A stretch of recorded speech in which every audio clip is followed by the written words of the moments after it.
Electrophoresis, principles, types, and clinical applications. So, what is electrophoresis? It is the movement of charged particles in a fluid or a gel under the influence of an electric field.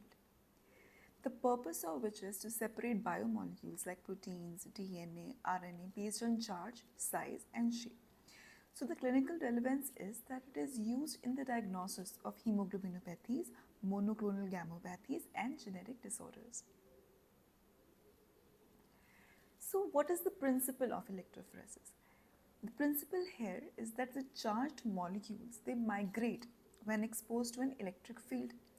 Positive charged cations, they move towards cathode, and negatively charged anions move towards anode. And the rate of migration depends upon the net charge of the molecule, size and shape, type of the medium, it may be gel, paper, electrophoresis, and the voltage applied. Velocity of migration V is equal to Q E by F, where Q stands for charge, E for electric field, and F is frictional coefficient. So there are various types of electrophoresis depending upon the medium in which the electrophoresis is being conducted. So for the several types, these are paper electrophoresis. The medium here is filter paper. The medium uses filter paper, and it is mainly used for protein separation. Then we have gel electrophoresis. Here, the medium uses a gel that can be agarose or polyacrylamide gel, and it is mainly used for DNA, RNA, and protein separation. And then we have capillary electrophoresis. As the name suggests, here the medium, the electrophoresis is being conducted in a capillary tube. So the resolution here is the use is high resolution protein and DNA separation. And then we have another terminology, that is SDS-PAGE, that is sodium dodecyl polyacrylamide gel electrophoresis. Here the use is basically protein separation by size.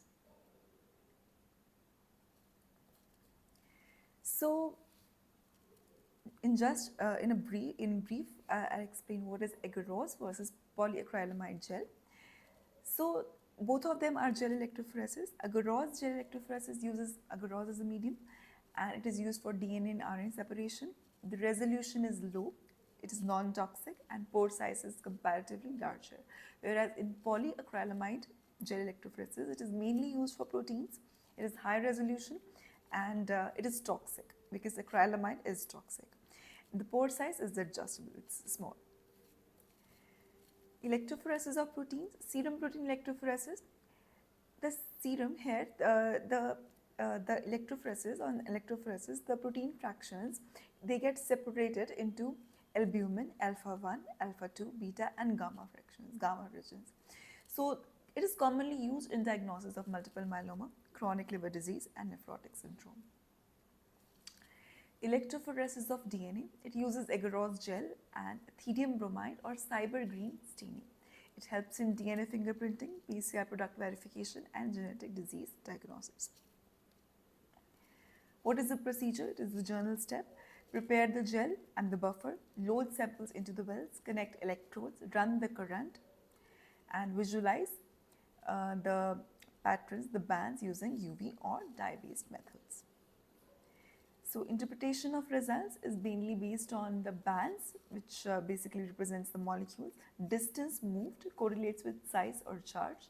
Thicker band equals to more quantity. It uses molecular weight markers and ladder size for size estimation. Clinical applications include diagnosis of monoclonal gammopathies, hemoglobin electrophoresis for thalassemia, sickle cell, forensic applications, DNA fingerprinting, tumor markers in cancer evaluation. Advantages of electrophoresis is that it is highly sensitive, low cost, multiple samples can be processed simultaneously.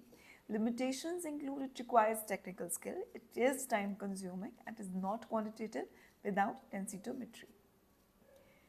Summary is that electrophoresis separates charged biomolecules, widely used in diagnosis, research, and genetic testing. Understanding interpretation is crucial for the clinical practice. So that's all for the quick notes of electrophoresis. Thank you.